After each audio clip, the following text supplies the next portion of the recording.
What's up guys, once again welcome back to MB Techno. So guys, this is 12th lecture for GST course.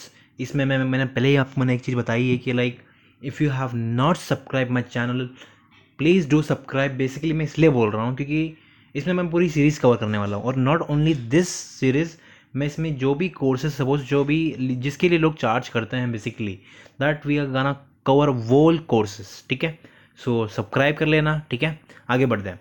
So like हम जहाँ पर continue करते हैं that is registration continue. ठीक है, हमने ये वाला पार्ट देखे थे यहाँ पर registration compulsory in following cases. ठीक है, उसी का कंटिन्यू हम लोग यहाँ पे करेंगे. अब any person who is required to collect taxes under section 52 like by e commerce operator.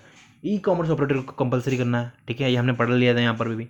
Input service distributor भी हमने पढ़ा था, if I am not wrong. शायद शायद हमने ये पढ़ा था, राइट? ई कॉमर्स वाला, राइट, ये वाला पढ़ा था हमने. अब ये लोग क्या बोल रहे हैं बेसिकली, यहाँ ये वाला पढ़ लिया था हमने. ठीक है, every person supplying online information and data base travel services from place outside India to person in India other than registered person. ठीक है, इनका कहने का मतलब है कि आप कोई भी सर्विस दे रहे हो ultimately and you are transferring data. Suppose कोई भी डेटा का सर्विस करते हो, डेटा साइंस करते हो, it can be anything services you are doing from India to any other state and that is the way of online. ठीक है, so you are doing e online services. ठीक है, सो उन सब केसेस में आपको रजिस्ट्रेशन करना कंपलसरी है. ठीक है, अब यहाँ पर आते हैं इनपुट सर्विस डिस्ट्रीब्यूटर. आप ISD करोगे तो वहाँ पर भी आपको रजिस्ट्रेशन करना कंपलसरी है. ठीक है, एवरी इलेक्ट्रॉनिक कॉमर्स ऑपरेटर. देखो कैसा रहता है ना, इसका कहने का मतलब वही है कि जो भी ई कॉमर्स का बिजनेस कर रहे हैं या ई कॉमर्स ऑपरेटर हैं, those who has to do the registration. ठीक है, any other person as a notified by the government. बाकी और कोई भी गवर्नमेंट अगर नोटिफाई करती है in future, so that those person has to get registered before starting a business. It can be after starting the business but there is a threshold limit. But उसके पहले business चालू हो ही नहीं सकता. जैसे ई कॉमर्स का business करना है, सपोज आपको अमेजोन पर माल सेल करना है, so you can not do without GST. ठीक है, grant of a unique identity number shall be considered as a deemed registration meant for the consult government department. Government के लिए तो स्पेशली भाई GST नंबर लगेगा. ठीक है, सो उनको तो UID नंबर मिलता है. ठीक है, लेकिन गवर्नमेंट के लिए UID नंबर इसलिए क्योंकि basically that's a government body, so to track them easily that's a need of a unique identity number.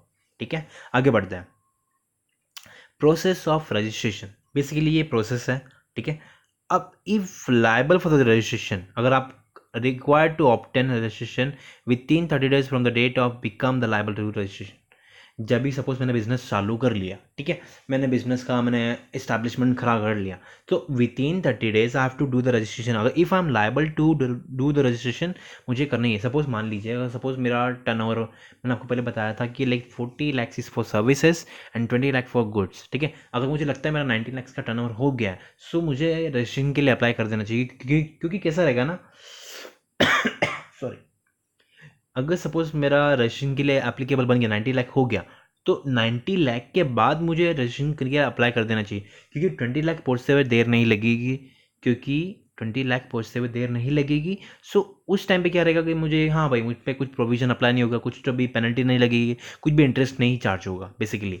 तो ये लोग का प्रोविज़न ये कहता है कि लाइक अगर सपोज आपका सपोज सर्विस के लिए 40 लाख की लिमिट बनाई है. ठीक है, सो वहाँ पर आपको 39 lakhs का अगर टर्नओवर देखना है और आपका अगर गुड्स के लिए कर रहे हो तो 90 लाख का टर्नओवर देखना है. अगर वो क्रॉस कर रहा है तो you have to apply for the registration. अब सपोज ये तो था जिनके लिए रजिस्ट्रेशन कंपलसरी बन जाता है उस एज में. बट जब इस आपके है ही नहीं, आप लायबल ही नहीं है, आप सपोज फ्लिपकार्ट में माल सेल करना, तो there is a need to be get registered before starting your business.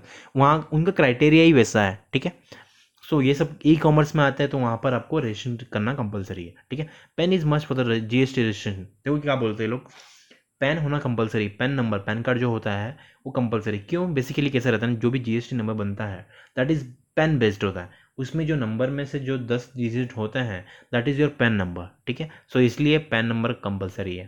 Pan other details documents of copy require such as Aadhaar, light bill, rent agreement, bank details etcetera. ये सब चीज़ें इसलिए लगती हैं हर चीज़ के लिए. सपोज पैन कार्ड के लिए identity proof, Aadhaar, address proof, light bill, address proof, bill.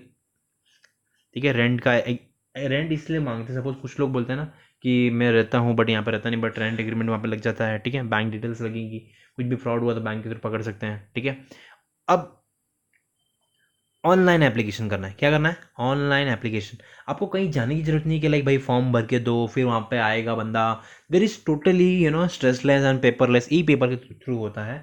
E paper is nothing but online. ठीक है, आप दिमाग में रखना। ऑनलाइन एप्लीकेशन करनी है, वेरिफिकेशन भी ऑनलाइन ही होगा आपको। लाइक जो भी सपोज आप कंफर्मेशन आपको जो मिलेगा that is based on mobile, आपको एसएमएस आता है and you will receive a email by them. ठीक है, सो यहाँ पर आपको ओटीपी मिलेगा, वेरिफिकेशन होता है आपका, everything is to be online.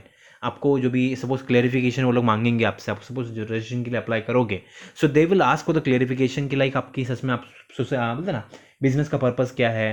ठीक है, बिजनेस का पर्पज़ क्या है आपका, अल्टीमेटली ऑब्जेक्ट क्या है, एंड आप सच में वहाँ पर रहते हो तो गिव द अथोराइज लेटर। सो ये सब चीज़ें केस में होती है। ठीक है, सो आपको क्या करना है कि लाइक ये सब चीज़ें दिमाग में रखनी है while process of registration of GST. And एक चीज़ दिमाग में रखना, पैन कार्ड के बगैर रजिस्ट्रेशन कंपलसरी होगा। लाइक रजिस्ट्रेशन आपको जीएसटी रजिस्ट्रेशन करना है तो पैन कार्ड के बगैर होगा नहीं। ठीक है, सो आज का ये लेक्चर यहीं पे खत्म होता है। Will move to the next lecture. Till then goodbye, have a great day, good night.